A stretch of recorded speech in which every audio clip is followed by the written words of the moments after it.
Assalamualaikum warahmatullahi wabarakatuh. Halo semuanya, perkenalkan nama saya Nita Padilla, NIM 4191121001. Nah, di sini saya akan menyelesaikan tugas salah satu mata kuliah fisika kuantum, yang dimana saya akan membahas mengenai dualisme gelombang dan partikel. Simak video ini ya.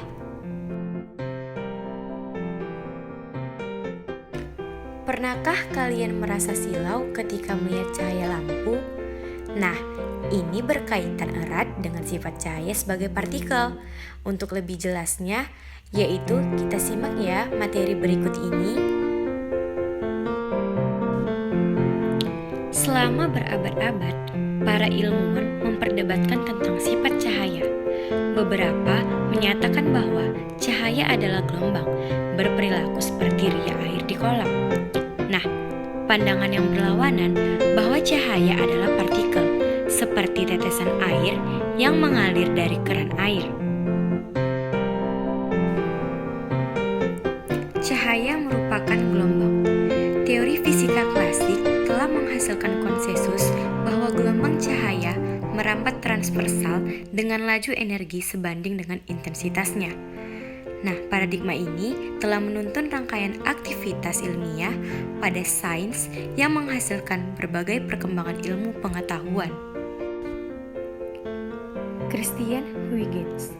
Pada pertengahan abad ke-17, seorang matematikawan dan fisikawan Belanda bernama Christian Huygens mengutarakan gagasan-gagasan tentang gelombang secara umum yang kemudian kita kenal sebagai prinsip Huygens. Yang kemudian yaitu Young dan Fresnel.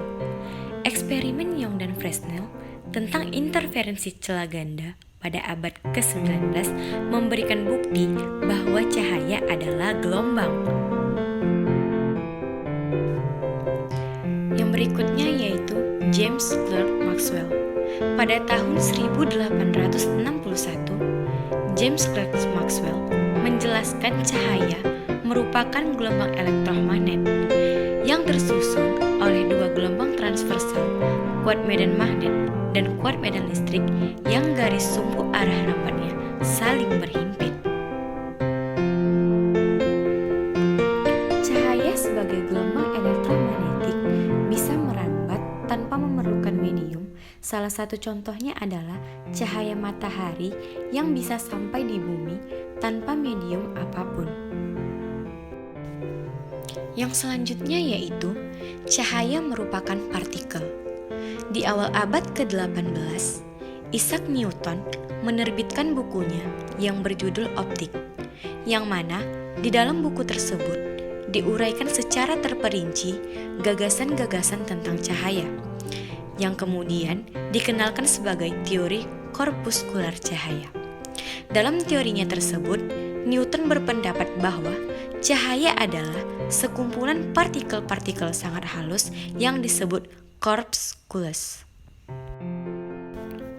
Selanjutnya, fisikawan Jerman bernama Max Planck menemukan bahwa cahaya merupakan paket-paket energi atau diskret yang disebut kuanta atau foton. Cahaya layaknya partikel, besar energi foton tidak ditentukan oleh intensitas, melainkan oleh frekuensi cahaya. Max Planck merupakan perintis fisika kuantum.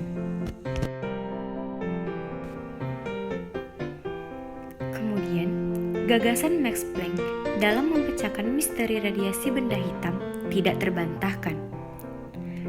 Bahkan, gagasannya semakin kuat setelah sahabatnya yang bernama Wilhelm Wien menurunkan persamaan hukum pergeseran Wien menggunakan gagasan Planck. Gagasan Planck sangat sahih dalam menjelaskan bahwa cahaya bersifat diskret selayaknya partikel. Selanjutnya, efek fotolistrik. Efek fotolistrik adalah emisi atau pancaran elektron dari logam sebagai akibat penyinaran gelombang elektromagnetik atau cahaya pada logam tersebut. Efek fotolistrik dapat menjelaskan bahwa cahaya dapat berupa gelombang dan juga dapat berupa partikel. Peristiwa efek fotolistrik pertama kali diamati oleh fisikawan asal Jerman, yaitu Heinrich Hertz tahun 1887. Fenomena radiasi benda hitam dan efek fotolistrik telah membuka gerbang pergeseran paradigma dari fisika klasik menuju fisika kuantum. Yang berikutnya, seorang fisikawan teoritis Jerman yang bernama Albert Einstein menguatkan gagasan Planck. Ia dengan cara lain menemukan persamaan yang revolusioner dalam menjelaskan efek fotolistrik. Albert Einstein mempelajari efek ini dan menghasilkan teori yang meyakinkan bahwa cahaya adalah gelombang dan partikel. Pada abad ke-20, Albert Einstein mendeklarasikan cahaya adalah gelombang dan partikel.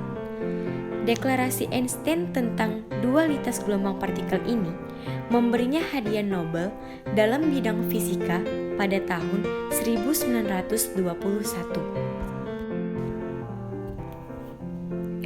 Pada tahun 1923, seorang fisikawan Amerika Serikat bernama Arthur Holly Compton menemukan efek Compton, yakni efek yang menjelaskan tentang peristiwa tumbukan antara cahaya dan elektron. Yang berikutnya yaitu efek Compton. Efek Compton merupakan peristiwa terhamburnya sinar atau foton saat menumbuk elektron diam, sehingga foton dan elektron terhambur. Compton berkesimpulan bahwa gelombang elektromagnetik atau termasuk di dalamnya cahaya mempunyai sifat kembar, yaitu sebagai gelombang dan sebagai materi atau partikel. Kemudian, beberapa penemuan setelah itu yang memperkuat sifat dualisme gelombang partikel, yaitu seorang ilmuwan Prancis, Pangeran de Broglie, pada tahun 1924 menemukan persamaan yang menghubungkan antara panjang gelombang cahaya dengan momentum linier. Persamaan gelombang de Broglie dapat menjelaskan bahwa cahaya memiliki momentum linier.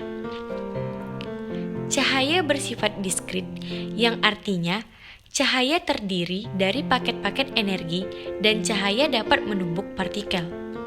Nah, inilah yang kemudian membuktikan bahwa cahaya adalah materi, dan bentuk materi dari partikel cahaya yaitu disebut foton.